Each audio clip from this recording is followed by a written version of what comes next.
Oke, lanjut lagi ke materi pertemuan 4, yaitu pembuatan model SDLC atau yang disingkat dengan System Develop Life Cycle. 1. Pembuatan model SDLC atau System Develop Life Cycle. SDLC merupakan singkatan dari System Development Life Cycle dan dalam bahasa Indonesia disebut juga dengan siklus hidup pengembangan sistem. Pada rekayasa sistem serta rekayasa perangkat lunak ialah suatu langkah-langkah pembuatan serta pengubahan sistem, juga model dan metodologi yang nantinya akan dipakai untuk mengembangkan sistem. Pada umumnya, konsep ini lebih merujuk kepada sistem informasi ataupun komputer. Berikut adalah pengertian SDLC menurut ahli.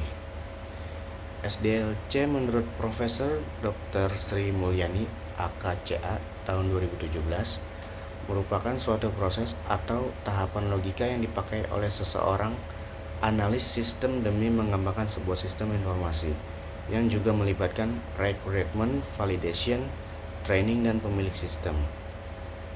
SDLC juga ialah sebuah pola yang akan diambil sebagai pengembangan sistem perangkat lunak dan terdiri dari tahap-tahap berikut. 1. Perencanaan sistem atau biasa disebut sistem planning, yaitu menekankan lebih dalam aspek studi kelayakan pengembangan sistem atau feasibility study. Aktivitas-aktivitasnya meliputi 1. Melakukan pembentukan serta konsolidasi sistem pengembang. 2. Menjabarkan tujuan serta ruang lingkup dari pengembangan. 3. Mengenali apa masalah-masalah tersebut bisa diselesaikan dengan menggunakan pengembangan sistem. 4. Menentukan kemudian mengevaluasi strategi apa yang nantinya akan dipakai pada pengembangan sistem. 5. Menentukan prioritas pada teknologi serta pemilihan yang pada aplikasi. Di sini kita ada bagian kedua, yaitu analisis sistem atau sistem analis. Di dalam fase ini akan dilakukannya analisis pada sistem untuk kemudian akan dijalankan nantinya. Kemudian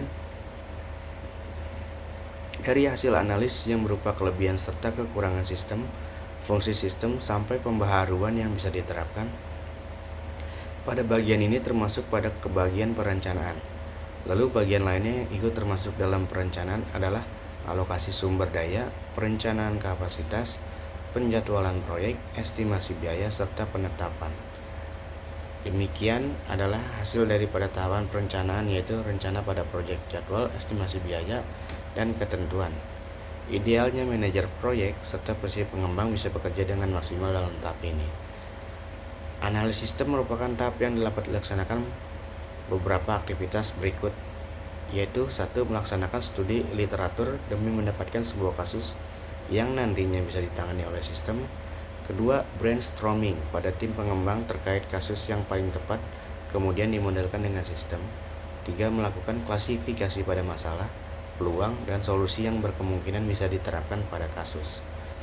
4.